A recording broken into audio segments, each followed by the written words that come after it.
महालक्ष्मी नमोस्तुते। नमस्ते गरुडारूढे कोलासुरभयङ्करी सर्वपापहरे देवी महालक्ष्मी नमोस्तुते।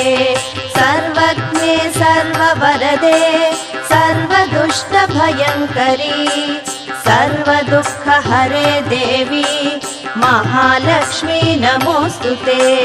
सिद्धिबुद्धिप्रदे देवी भुक्तिमुक्तिप्रदायिनी मन्त्रमूर्ते सदा देवी महालक्ष्मी नमोस्तुते।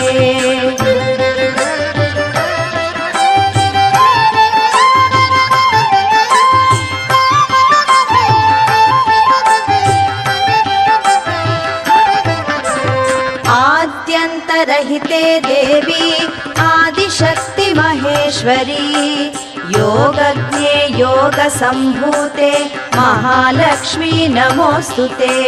स्थूल सूक्ष्म महारौद्रे महाशक्ति महोदरे महापापहरे देवी महालक्ष्मी नमोस्तुते।